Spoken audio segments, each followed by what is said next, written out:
Hello, welcome to Two Sides of New York. I'm Cross along with Reid.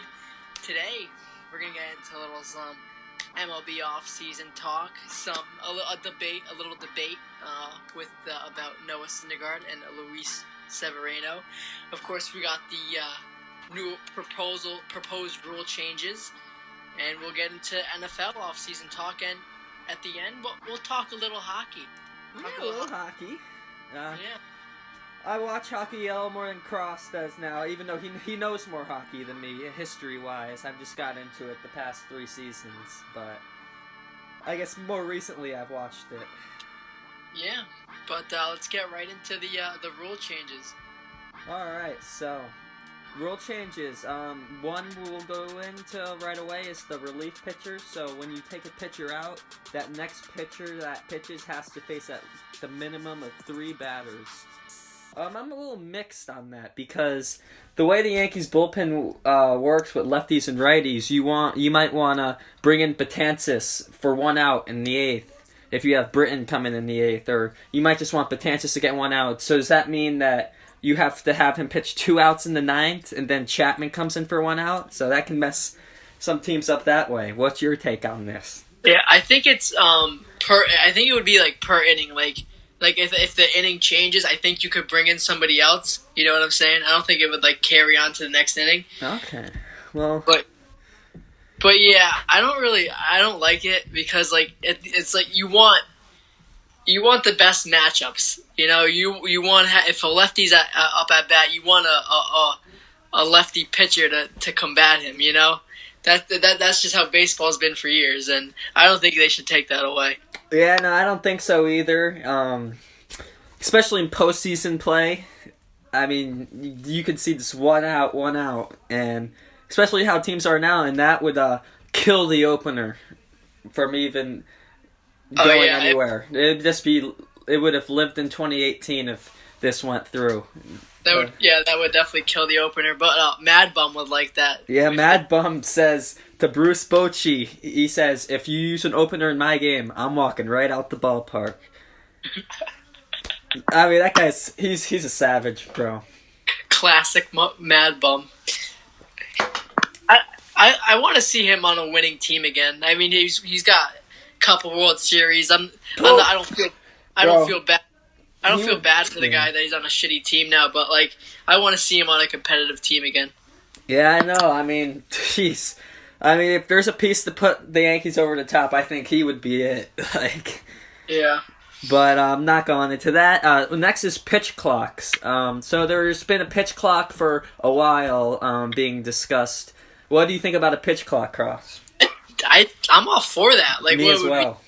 15, 20 seconds, you should take no longer than that, unless it's a mound visit. It should be no longer than 15, 20 seconds. That would speed up the game a little faster. I'm definitely all for it. Yeah, no, I am too. I'm tired of freaking Chapman just sweating away for a minute while my heart's just pounding out of my chest. I just want him to stick that glove up and throw it. Sonny Gray, he took forever to pitch, and I just think it will definitely speed the game up a lot more. Yeah, it would definitely speed up the game a lot more. And I think it would benefit pitchers, too, because most of the time it's the pitchers there, you sitting there being, nervous, thinking about it, like you said, Chapman, sweating and stuff. If they know, all right, I got to pitch, then maybe they'll be more calmer and they'll just throw the ball, Yeah, no, exactly. I think it would really be good for the game. It'd speed it up. I think, like you said, it'd be good for pitchers. It could be better for their rhythm. It might even benefit them more in the game. Yeah, for sure. But here's the what other ones is there? There is a roster size. So expanding to a 26 man. I don't see anything. I don't see a problem with that. What I think should be something to discuss is why have those guys in September be able to expand the 40-man? I just do not think that is fair. You don't think the 40-man roster is fair? No, I mean, okay, so you get the teams that aren't going to make the playoffs get to call up their guys and a bunch of pitchers, but I just don't think it's fair for a team that's going to make the playoffs playing a non-contender all of a sudden sees 5 or 6 kids that he's never seen just come out for each batter. That's what they do. They just bring out a different pitcher because you won't know. And I just don't think it's fair. I think it should be 25 or 26 the whole season. It would honestly make sense to do that in the first month of the season than the last. Okay, I see where you're coming from, but I like the 40-man roster at the end of the season. Like, especially me being a Mets fan, we usually our team sucks by the time 40-man. Yeah, well, if your team's not going to make the playoffs, then yeah, of course you're excited to see what kid is coming up, going to be representing for the future. But I never thought of it that way. I could see where, like, oh, so this team sucks, but now they're getting all their prospects up, and now they're the teams that are contending. Now they have to face all these new guys who they've never seen before, and that could like cause problems for them. I've never thought about it that way, and that actually does sound like a pretty good idea. Having the 40-man roster at the beginning of the season, like an extended tryout, be like, all right, exactly, and then even that, the kids who they think are gonna be great players, but just not that season. Give them a month in the big leagues, get used to it, then send them back down for the rest of the season. And next season, they'll probably be ready. Yeah. Or they'll probably be called up during that season. So yeah, I've never looked at it that way, but the 26th, adding one more player, I think that's fine. It's only one number, so add another pitcher or another utility player. Not a big deal. That's cool. I'd like to see that. Okay, so we got anti-tanking proposal as well. So the union proposed that a team with 90 or more losses in consecutive years have its highest selection in the next amateur draft dropped 15 slots and lose $2 million in international signings for a bonus pool. Yeah, I agree with that, because if you look at the MLB nowadays, the teams that sucked for years are good now, like the Cubs, the Astros, the Indians, all those teams, they definitely tanked throughout the years, and then they built their team up from the draft, and now they're all going to World Series and winning World Series. So you could argue like, oh yeah, that's just a part of the sport. You know, you suck and then you get drafts. But Justin Verlander brought up a great point with about Bryce Harper and Machado not being signed. Like about how teams are just trying to rebuild. But what a great rebuilding piece to have with Machado or Harper. Like, yeah, exactly, the build around all those pieces. But getting into what he said about the 10-year thing, I think that's a totally different topic. I think that is teams just not wanting to give out 10-plus year contracts anymore, even over 8. I think that's a totally different reason why they're not getting that 10-year deal. Yeah, it's a really long time. Those are great players.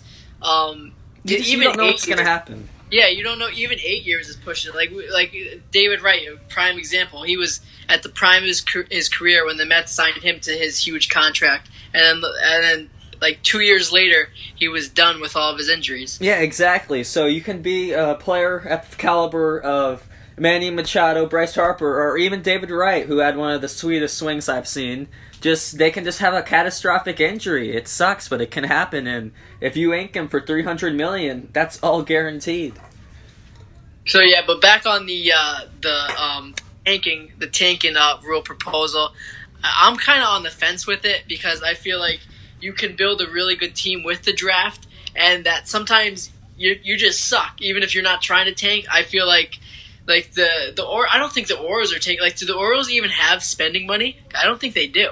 No, because they did that humongous contract to Chris Davis, which is why they weren't able to lock up Manny Machado. Yeah, exactly. So I don't think they're trying to tank. I don't see like spending money poorly and not making wise decisions. Yeah, so I'm on the fence with that. Like, it could hurt teams who are actually like trying to win, but like they just suck, like the Orioles or the Royals, teams like that. But yeah, so I'm just on the fence with it on that one. Yeah, no, me as well. It's tough. I definitely think some teams need to be spending more, definitely, in the off seasons. I think guys like Marwin and Dallas Keuchel and even Kimbrel should have been signed. Not even going into the two big guys. Yeah, a guy like Marwin, like a couple years ago, would have been like one of the first free agents to be picked up, because he could play everywhere. And he's got a great bat too. It's a shame how he hasn't been picked up yet. Yeah, no, definitely. all those guys who haven't been picked up. I think it's a shame. This one's ridiculous. Lowering the pitcher's mound. I don't. I don't want to mess with any of the base lengths. Pitcher, no, don't mess with any of that. Like that would just be ridiculous. But that's just in the same category as 7-inning games and that playoff nonsense, or not playoff, extra inning nonsense where you start off with a couple runners on. Yeah, that's stupid. Let's go into the DH though. Yeah, DH. I don't think I don't think they're gonna do it, which is so stupid. 115 is what National League pitchers batted last year. It's almost an automatic out every time. But dude, Syndergaard hit 2 home runs in the game. Don't you want to see that? Yeah, that's fun watching, of course, and I love when Syndergaard comes up. It's very entertaining when Cologne would bat and when Syndergaard bats. And if you remember Steven Matt's debut when he had 4 RBIs, that was cool watching I remember that.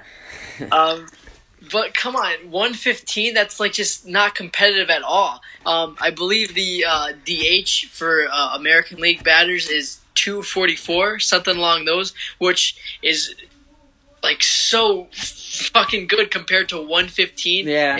Well, they're all their power numbers, so they're not gonna. Yeah. I'm sure their home run numbers are pretty impressive. Oh yeah, like obviously, like just out of the water. But the American League has to get a DH. That's so stupid how one league has DH and one league doesn't. They got to change that. Yeah, definitely. I think it would benefit your team a lot. You could put Todd or McNeil or whoever loses the third base job, or Lowry in the DH spot.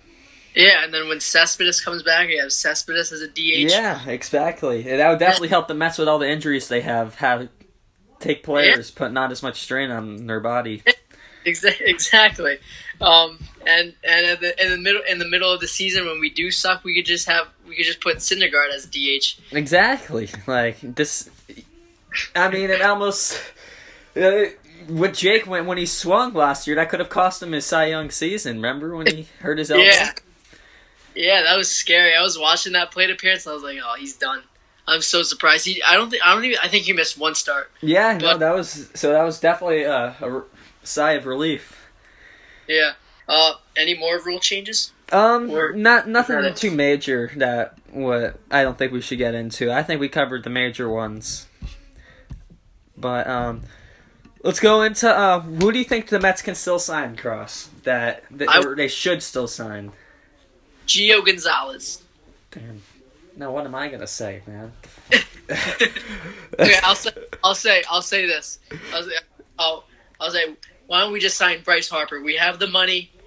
We have an open outfield spot. Well, just fucking do it. Like, come on, even sign him for. If no one's gonna sign him. Just offer him like a 1-year or 2-year deal for $40 or $50 million. Yeah. He won't say no. He wants to play in New York. Yeah, I mean, I think he wants to play on the other side, but just being that short porch would just be a gold mine for him. But, I mean, I don't know. Machado, the thing, I really don't care anymore what happens. I think they can win the World Series without Machado, but, I mean, if Andujar can play first base and that's confirmed, go do it. I mean, they still say it's a pretty good chance, and, I mean, I know, like, no one has really signed, but I think the reason Machado really hasn't signed is he's just waiting. Like, if they were to come out and say, like, both guys signed with the Reds or some shit, I wouldn't be surprised because I literally have no idea where either of them is going to end up. Yeah, no, me neither. I mean, honestly, I'm getting to the point where I don't really care. I just want to know so I know what uniform Bryce is going to be wearing on the show, like, on the cover. Yeah, or no, by the time he's just going to be wearing that gray hoodie. Exactly. He's probably not even going to get signed till like the second, third week of the season. I'm just kidding. I think they're going to get signed about a week or two in the spring training. Well, how insane is it that today the A's reported, but tomorrow most of the league does, how 2 of the best players in baseball are not on a team, and the team is about to report in a couple days or tomorrow. I mean, JT Martinez, he didn't get signed until the first day spring training games. JT Martinez is a great player. He was runner-up in MVP this year, but this is Bryce Harper. He was fourth. He was fourth. He was up there though. But this is Bryce Harper and Manny Machado. That's true. I mean, people are probably going to kill me for this, but both players have not very good for the clubhouse. I mean, I know that shouldn't have put a price on talent, but I don't know. I just don't think those are guys who you really have to think about. Do I want to invest in this player? Yeah, both guys. Both want $300 million. That's why I'm not sure if Bryce just is going to be like, oh yeah, I'll take a 1 year, $50 million to the Mets, but because both guys want that big $300 million contract still. Yeah, both guys really big personalities, both great players, but when they're really hot, they're the best players in baseball. But we've seen from both of them when they're not hot, when they're just ice cold, they let their attitude drag them down. Yeah, especially Machado. Yeah, but Harper's seen him cold phases. He absolutely sucked. He'd swing at everything in the dirt. He'd chase, and it looked like he wouldn't even try that play where he just basically walked to first base. Against the Mets, I was at that game. You were at that game. Yeah, with a friend of ours. Don't know if he wants us disclosing his name, but huge Nationals fan. We went to the game, and Bryce, he definitely would have beat that out. And that was the game right there. Bases were loaded. The Nats were only down by a couple of runs. So, and Machado, he's even worse with his attitude, especially when you can tell when he's just swinging at garbage, not locked in, like in the second half of that World Series. Yeah, the last pitch of the World Series, he looked like a fool. Yeah, that's why if he signs with the Yankees, all I'm going to see on Twitter is Red Sox fans posting that GIF. Yeah.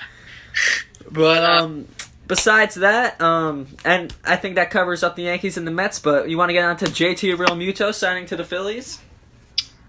I'm not JT Realmuto. I'm not even worried about him. I'm not even. I don't know. I think he should be, Cross. Yeah, he's up there with one of the best catchers in baseball. Yeah, he was definitely the best catcher in 2018. I'll give him that. Since he's a Philly, me and Reid had one of the first few episodes we did JT Realmuto versus Gary Sanchez. Remember that? Yeah, I sounded like an idiot. I just started I read off the wrong war number. So yeah, y'all don't look at episode number 2 ever. But now that Realmuto's with the Phillies, fuck him. I like Gary Sanchez better now. Oh, Gary is scary. Fuck him. Fuck Gary Sanchez too. I'm just mad because he kills the Mets even when he hits 188. Why would Derek Jeter Why would he trade JT Realmuto in division? Are the Marlins winning in 2019? No. Are they winning in 2020? No. So who cares? Get all the prospects you need. And I think Jeter, he's done a good job. He's gotten rid of all the guys who wanted to be out of there. He's cleared the cap. He's got all the prospects. So now you can start building your team. I don't think it matters where he went. Do you think they'll ever be good, though, the Miami Marlins? I just can't see them being good. It depends how the prospects pan out. They can get a core like the Indians or the Astros, or they can just stay bad. Do they have any, they have Brian Anderson. He's pretty good. I think that, what's his name? Lewis Brinson. I've seen some nice swings from him. Yeah, I don't think he's going to pan out to be that good, though. Yeah, I mean, well, that's who they got for Yelich, but those players who they got for Realmuto, I think they're going to be pretty good. Yeah, but is there anybody? Do they have a top guy in their farm system right now, though? No, right? Not really. That Sanchez, whatever, Sicko Sanchez, who they got from the Reds, he was up there. Right now their best hitter is Urania. I mean, they got a couple clutch former Yankee hitters on their team. They got Starlin Castro, and they got dude Starlin. He's a solid hitter. He really is a solid hitter. Yeah, he's a pro hitter, but they need more than Starlin Castro. I mean, I don't think Neil Walker is gonna end up being their Bryce Harper either. So I'm surprised Starling's still on that team. I'm surprised they didn't trade him yet either. Well, the thing is, he said that he wanted to get traded right when we traded him for Big G, and then all of a sudden he was like, "You know what? I'm aboard for this rebuild." So it looks like he's going to be one of the players who are going to build it around. And Castro, he started playing when he was 20, so he's still in his 20s. Yeah, he's still young. But the National League East, other than the Marlins, going to be really... Yeah, that's going to be fun to watch. I'm definitely going to be looking forward to watching those division games. Yeah, there's going to be no team that's going to have I think no one in the National League East is going to get over 90 wins because it's going to be so competitive. You know what I mean? Yeah, I would say 95. I think there is going to be a team that is clearly the best team. I don't think they're all going to be even. I don't know. I mean, I don't know. I just think someone's going to have each other's number. I don't think it's going to be 9-9 against each other. I think everybody but the Marlins is going to have a chance to win the division in the last week of the season. Wow. I'd love to see that. That'd be great for baseball. That would be awesome, but I have a feeling about that though. I definitely think the 2 wild cards come out. A chance of a Central. Depends how the Cubs are, because I think the Brewers are just going to be even better than last season. Oh yeah, definitely. The Brewers are. Yeah. Wait, is Mike Moustakas, is he a free agent? Yeah, he's still out there. It's crazy how he hasn't been picked up yet either. Yeah, that's what I'm saying. I mean, there's not really a spot for him, but he's a lefty, right? Yeah. He could hit if he had a nice season, at that short porch, he could hit 40 home runs easily. He got such a rhythm swing, especially at Yankee Stadium, he'd hit bomb. Yeah, no, I like Mike Moustakas a lot. He's a gritty player. He's doesn't take any BS. Try to fight Noah Syndergaard. Noah Syndergaard would have beat his ass though. I don't know. Moose, he was pretty pissed if he brought out Hosmer. Noah's a big guy. I think he definitely would have clocked Moose. But remember that big guy Rondon or whatever who hit Moustakas and he spiked his bat? I think Moustakas would have lost that too. Yeah, I remember that. But yeah, it's gonna got all these free agents without homes. It's ridiculous. Yeah, I know. But hopefully we see it. Players sign within the next few weeks. I mean, we're definitely gonna do an episode right when Machado or Bryce Harper signs. But I just want it to be over already. I'm tired of reading the same BS. What? Do you think that any of them will be signed before spring training games start? No. Yeah, I don't think so either. I think I was listening to Mad Dog, and I completely agreed with him. He thinks they're going to sign 3 weeks prior, because that's all the hitters really need, 3 weeks to get ready. So around the second week of March, I would say. Yeah, I agree with that. I can see that too. So we lost a great baseball icon, Frank Robinson, the 14-time All-Star, died last week. Yeah. You look at his power numbers, and they're up there with the best, though. They're up there with the best, and he was a great manager as well. Yeah, he really was. A lot of the current players really, they were all posting about him. It was really a big loss, but he had a huge impact on the game. Yeah, exactly. If I'm not mistaken, he was the first African American manager. He's the only player in MLB history to win the MVP in the AL and the NL. Oh wow, the only player? Yep, the only player. So no one has ever done that? No, I mean 9 years. I think it could happen, but this isn't about him. This is about Frank Robinson. Yep, only guy ever to do that. Wow, yeah, I did not know that. So we definitely lost one of the best to ever do it, I think. Oh yeah, for sure. R.I.P. All right, R.I.P. Frank Robinson. You'll be missed. The game will miss you, but now we're going to get into a fun debate here. We're going to go with the stud in New York Luis Severino against Thor himself. All right. Yeah, first off, I'm just going to state something here. I don't think there's a wrong answer to this. I think these guys are pretty neck and neck. They're both going to be dominant pitchers in this game for the next decade or so. Both of them will win a Cy Young. Yeah, exactly. Both will win a Cy Young. I think both pitchers can lead their team to a World Series or help win their team to a World Series. You could see them go up against in the All-Star game next year. All right. But let's get into it. So make your case about Luis Severino. So Luis Severino, he is 2 years younger. He's 24 years of age. He's gone to one more All-Star game. Let's see. He's got 4 more wins at 41-37, and wins don't mean shit nowadays. True, but it's still nice to still get your team that opportunity, especially Severino. He had a streak for a while where he was the only pitcher in baseball to have 7 innings and 1 run or less. I think it was like 14 or 15 back in 2017. And honestly, disrespect to Noah Syndergaard, but he's barely played since 2016. And since that, Luis Severino has been on the rise to one of the best pitchers in baseball. Yeah, he has been on the rise, and of course that hurts Noah Syndergaard that he's missed a lot of games. This really is amazing too. Luis Severino, innings pitched 518 innings. Noah Syndergaard 518 and a third. I think that's crazy. And then they're apart on 1 on the strikeout. Yeah, and only 1 strikeout. But pitching, I think this is the most important pitching stat.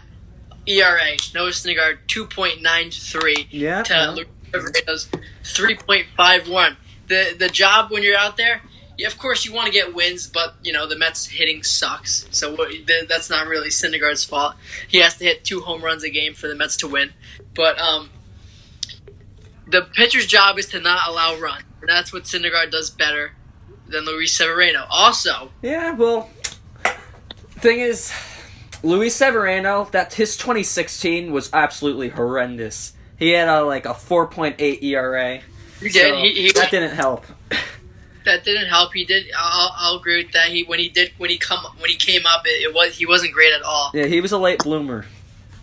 But this one is my favorite. He's gonna go to Game 3 of the ALDS. I'm gonna go Noah Syndergaard's postseason ERA 2.42. Luis Severino's postseason ERA. Where is it at? You gotta get me game started, though. What are the inning differences? 6.26. 23 innings pitched for Severino to Noah Syndergaard's 26. Okay. He's pitched 1 more inning. Hey, I'll admit that. I'll admit Severino has not shown that he can hold up through the whole season, and that's what he needs to do this season. He needs to have a Cy Young season through the whole season, and he needs to be that ace to dominate throughout the playoffs. So, yeah, at the end of the day, if you see that Syndergaard has a much better ERA and he's much better in the postseason, I think in that case, I think it's not even close. Noah Syndergaard is far and away the better pitcher than Luis Severino. I don't think so. I think that Noah Syndergaard, I think his best days are behind him. I think the injuries, I just don't know. Luis Severino, 220 about 400 to 500 strikeouts since 2016. And Syndergaard's best years were in 15 and 16. So, I don't know. I got to see him stay healthy. So, if I'm taking a pitcher in a big game right now, I don't know if Noah's going to even be there. You said his best years are behind him. I did. You said Gary Sanchez's best years were behind him, so touche. Yes, Noah Syndergaard has dealt with a lot of injuries, but when he came back last year, I think he looked better than ever. His breaking stuff was nasty. He still gets that fastball up there at over 100 miles per hour. He could do that until the 7th inning. He was nasty when he came back from his injury this year. I don't know. I think Sevy, when they're both hot, I think Severino's the better pitcher. I think. Well, I don't know. I don't know. They both rack up the strikeouts. They're both flamethrowers. Very similar. I think they're very similar. And the ERA, but I don't know. I just think in the past 2 years, that's what I'm focusing on right now. I think Severino's the better pitcher, and I don't think you can say that by far Syndergaard is the better pitcher. It's close. I'll give you that. It's close, but I think Cinder is better. All right. No, I respect your opinion. I think Severino's better. I just want to see a Mets-Yankees World Series. Yeah, that'd be fun. That'd be amazing. But yeah. I'd like to see some. I'd like to see a Yankees Mets on the All-Star. Let's start. Let's do that for a start. Have the starters. All right, yeah. Have a starter matchup. Severino DeGrom or Severino Syndergaard or who knows, Paxton if he can have a good year, or even Tanaka. Masahiro. But yeah. That was a good debate. Yeah, it was a good debate. We both, I felt, were big about we couldn't really say anything huge, but yeah. Definitely more to come as the season. Yeah, more debates. We'll think of some as we kill off the weeks for spring training. I'm sure we can think of another one, but we'll get into that later. So it's our baseball talk of the day. Now to go to NFL as it's 1 week put to bed. So Cross, who is one person you think the Jets must get this offseason or re-sign if you have any free agents? Must get Le'Veon Bell. Le'Veon, all right. He wants to come here. He definitely wants to come here. Him and Jamal Adams are talking on Twitter. They're meeting up in California. I think they already did this week. So it's obvious that he wants to be a Jet, and hopefully the Jets just sign him. And hopefully he's still in shape and ready to go. Yeah, no, definitely. But I am worried because I think the Jets are definitely going to sign him, but I'm really worried that him missing a whole year, I think he's going to lose a step or two. Yeah, that's true. So might not be the best first year, but long term, I think it'll be a good deal if the Jets do end up doing that. For the Giants, besides improving their offensive line, you need to hold on to Landon Collins. You need to lock him up. 4 or 5 year contract. If you don't re-sign him, that backfield is going to be a laughing stock. Yeah, the Giants' defense needs to step it up. We talked about it so many times because that offense is so powerful. They could score in bunches, but that defense really needs to step up. And they probably do need more help than just Landon Collins too. Oh no, definitely. The defensive line needs this defensive line wasn't awful, but once they lost Snacks, it wasn't the same. But definitely, defense needs some work, and we can both admit that both our teams need a lot of work to be playoff teams. Yeah. Oh, yeah, definitely. So, Antonio Brown, what is going on with him? I don't know. It's just receivers. They're just all prima donnas. They really are. You go from... obviously I wasn't alive, but Jerry Rice, was he? I don't think he was like that. No, he was chill. He was chill, which is why he's the GOAT receiver. But so, do you think the Steelers are going to trade him? I don't know. Because now he could, if this domestic violence charge goes through, he could get suspended. So, yeah, it's really someone might not want him now. It's really interesting what's going to happen. They might not be able to trade him, and maybe it could be a blessing in disguise for him, and he could really just be like, that really woke me up. Which, knowing Antonio Brown, I don't think that's going to happen.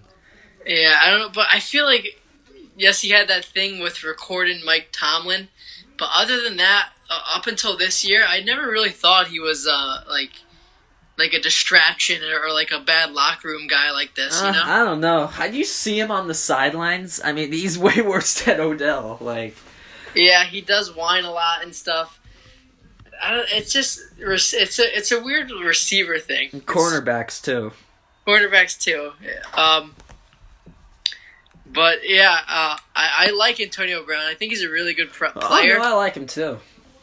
Boy, he's really got to clean his act up because... He's got to clean his act up, and we'll see if him and Le'Veon go anywhere, if they're not problems, and if they're not, there's something on with the Steelers, because they cannot hold these players down, like Martavis, Antonio, like... I don't know why. They should have definitely fired Mike Tomlin. I don't think he's a good coach at all. Yeah, no, I go to the bar on Sundays, and there's this woman, and she's a huge Steelers fan, and she hates Mike Tomlin, hates him. Yeah, he thinks he's an awful coach, and he's the reason of all of this Le'Veon, AB, and all this stuff going on. Yeah, he's... Big Ben is getting some criticism about it too, but I think... I wouldn't blame him. Yeah, Tomlin should be getting the most of the criticism because he doesn't have that locker room under control.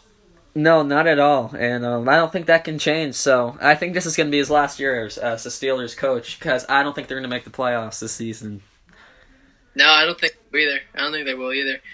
But so Tom Brady, obviously greatest of all time and won his Super Bowl. Congrats and all, but I could not stand that he went on and talked to Michael Strahan and says he hates when people call him the GOAT. Bro, are you kidding me?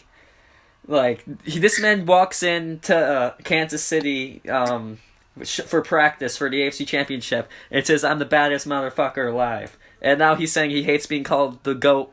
Give me a break. Like, come on. Yeah. Fuck Tom Brady.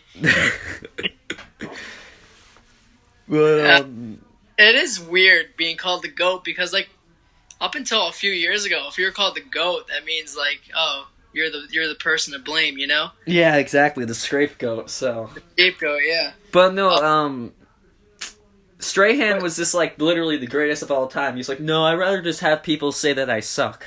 I'm like, you bastard. Michael Strahan. He had his run-ins with the media. Yeah, that's true. Yeah, back then. I forget what it was, but he had that big argument with the media. And now look at him. He is the media. Oh, he is the media. So where's Big Dick Nick heading? He wants to stay in Philly, but I honestly have no idea. I heard he's going to do the $2 million buyout. Yeah, I could see him going to Jacksonville. Yeah, Jacksonville, because obviously one of the reasons the Eagles picked up his option is so he can't sign with the Giants. So yeah. Would you want to see him play in a Giants uniform? Oh, I mean, I think he would. I think Odell would put up monster numbers with Foles throwing it. Same thing with Sterling. This is kind of off topic, but I could see Nick Foles in a red Giants uniform. The Giants should bring back those red uniforms. I love those. I still use those when I play Madden. Like, yeah, dude, those were the best. Yeah, they're pretty fresh. They were fresh. I mean, the last time we wore them was the 08 season. That long ago? Yeah, 10 years. Holy shit. So, huge news today. Kareem Hunt signs a 1-year deal with the Cleveland Browns. That's insane. Is it? I did not hear about that. Yeah, no, it's official. It's everywhere. Yeah. And then you're the one that texted me. I couldn't believe it. Yeah, like crazy. Yeah, no, I just got the Twitter notification. I was like, what? And I looked, and there's so many sources that had it confirmed. Is he gonna be suspended? Like, I don't think so. I mean, not that I know of, but I think that was just his suspension at the end of the season. The Browns, you think they're going to make the playoffs? I hope so. I mean, what, did they have 7 or 6 wins last year? 7. With the Steelers taking a step back, I can see it happening. Yeah, it's all on Baker Mayfield, really, because I think the Ravens are really good. They have a great defense, and it's all, for the Ravens, it's all up to Lamar Jackson, too, for them. Those 2 young quarterbacks, whoever plays better in that division is gonna be the winner for any quarterback-wise. So. It'll be exciting, and I like Baker Mayfield, so he's definitely proved that he is far from what Johnny Football is. Yes. Kyler Murray committing NFL. Is that the right decision? For a career rise, no, but for right now with the money, yes, because he will be getting paid more in the NFL right now than he would be getting paid in the MLB. but of course you could have a longer career with baseball, and you could earn more money. Or you might never make it though. Yeah. Who knows? Maybe he could be. I just can't see him being a really good quarterback in the NFL. Yeah, so we'll see. He could really regret this season, or it could be one of the best decisions he ever made. So, and honestly, I couldn't see him being a really good baseball player either for the A's. I think he would have been like a. Don't think he would have been a Mookie? No, I think he would have been a... Billy Hamilton? No, a little... Okay, like a Billy Hamilton, but a little better hitter than Billy Hamilton. Yeah. Yeah, but, maybe like a Jordani Valbespine. Like... Little better than Jordani Valbespine. I ain't the man right now. Kyler Murray, though. Do you think he'll be at what... Do you think he'll be a first-round pick in the draft? It depends how his combine and stuff goes. I don't know. Like, they didn't think Baker was going to be the number one pick until, like, March, right? Yeah, I'm hearing the Dolphins want him. The Dolphins. I think the Giants should just go ahead and take Haskins. Oh, I think the Giants will. I think what they do, I think they'll do the same thing that they did with Alex Smith and Mahomes. Because, I mean, Mahomes wasn't supposed to be, like, the best quarterback or the MVP this season. So, Haskins wasn't the best player in college. So, you never know. He could be like Mahomes and be an MVP-type player. So, I think the Giants should go ahead and do it. Start Eli the first 5 or so games, and if it's, like, 1-4 or something like that, 1-5, then you put in Haskins. Yeah, I'm really interested to see what the Giants are going to do because Me too, I think Eli Manning's done. I'm sorry to say that to you, but I just don't think he has any good football left in him. Great career. Yeah, great. He's a Hall of Famer, but he's definitely not close to what he used to be. But I don't know. If you get him like a lot of protection, 5-6 seconds, I still think he can sling. Yeah. You're not going to get 5-6 seconds every play. No, that's true. Football league, I don't know. But you get him in the playoffs, I still trust Eli. I don't care what anyone says. Yeah. You want to talk a little hockey? All right. Tell me what's going on. So the Rangers we're a bit hot right now. I think we've won like 7 of 10. Another big win last night. Alex Georgiev, Hendrick's backup, or I guess they kind of switch on and off. He had 55 saves, which was the second most in Rangers history for one game. So they're looking good right now. And Mika Zibanejad is the hottest guy on the planet. He's their best player on the Rangers by far. He just continues to get goals every game. He's got 31 assists on the season, 54 points, and he's definitely, it seems like every game he's getting the goal. So, the Rangers, the Penguins have the second wild card spot right now, with 65 points, and the Rangers have 56. So, they're 9 points behind. So, still very much in it, I think. I think you said that backup goalie had 55 saves, right? Yeah. I think that's got to be it for Hank, no? No. Hank? No? Dude, I think Hank is playing one of the best hockey of his career. He saves everything. And I think the reason he gets 55 saves is he's getting this intellect from Hendrick. I think this shows how great of a leader Hendrick is. And I don't think that's it for Hank. I think that makes the team even better because you can play them half and half. Like, whenever Hank needs a day off, you get Georgiev in. And then when it's time for Hank, it's Georgiev's net. So, I think... I mean, if you watch the skills competition, Hendrick stopped the best shooters in hockey. And 15 straight goals stopped. Yeah, he's definitely a sure Hall of Famer, Hendrick Lundqvist. The most Game 7 wins in NHL playoff history, which is amazing. Yeah. I love Hendrick Lundqvist. He's like one of the he's like the reason why I started watching hockey, I guess. But I haven't kept up at all this year. But, yeah, a lot of people they think he's done, but you still watch him and he's still got it. Like he has his off games like any aging player, but he still makes incredible saves. So yeah. I think he wants to stick around until he gets a cup. Like Yeah, that's what I'd love to. I'd love to see him get a cup. So I mean, I don't know if the Rangers will make the cup this year or even the playoffs, but I think the rebuild is definitely working. Yeah. So is there any other teams I should be looking out for? I guess. Our crosstown rivals, the Islanders, have been on fire for a few weeks now. They're the best team in the Metro. Right. I think they're the second best team in hockey, something like that, right behind the Lightning down in Tampa near you. So yeah. I mean, it seems like they're winning every game. It's insane, and they traded, or not traded, but Tavares left. Yeah, and that was like I guess that was like a backstabbing move to them or something like that, and everyone thought, oh, they're going to be awful. So I mean, they've won a lot. I guess Barclays Center just has a lot of luck of late. Are you talking about the Nets? No, I'm sorry. Well, because they share the Nets and the Islanders, because they're both super hot. Yeah, the Nets have been playing good, but I don't think the Nets. I think they're like barely over 500 though. Yeah, well, they had an awful start, right? Yeah, the fucking Nets. Yeah, I know the Nets.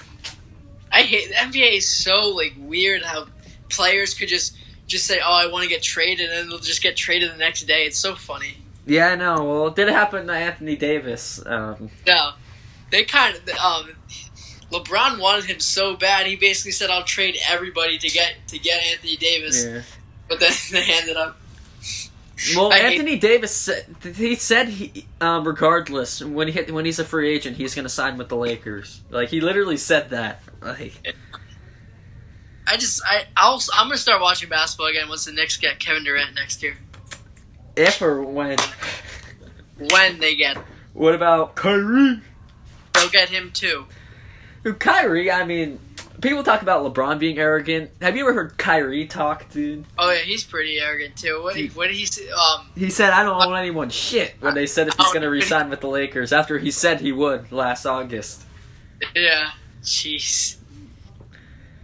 Yeah, they like you think wide receivers have divas? I feel like every player in the NBA is like that. Yeah, and fucking Kristaps Porzingis, he didn't even say farewell to fucking New York. He just said, "So happy to be in Dallas. Fuck New York." Oh my god, that's sad. Is he a snake? I love Porzingis. Really, you still love him? No, not anymore. Do you think he's gonna get booed when he returns to the Garden? I thought Murphy was gonna get booed when he came back to Citi Field. I was surprised, but he didn't. I think he'll get booed though. Porzingis. Murphy didn't get booed when he went back to Citi Field. No, even when he killed them, we'd always cheer for him. Really? Because when I went with my Nats friend to the games, they would all boo for him and call him a slut. Who, Murphy? Yeah. No, but I think there was of course a couple people would boo, but I think for the most part he'd get cheers. Yeah, that's true. Just that the salty fans. See, you can't read all of this junk on Twitter because half those people are just idiots and they don't even watch the games. Like. All right. Anything else? No, I think that's about it. I think that was a great episode today. Once baseball season starts, we're going to be making more episodes, about 2 a week. I think maybe even 3, if it's an exciting season for the both of us. Yeah, and especially if something big happens, we'll always. Yeah, I'm hoping we're going to release an episode soon with a Harper Machado news. Yeah, hopefully one of them will be in New York, so it'll be a even better episode. Yeah, exactly. So hopefully both sign with the Yankees and. No. We can't re-sign Aaron if that happens, so. Alright, guys, so thank you for listening, and catch you next episode. Alright, thank you.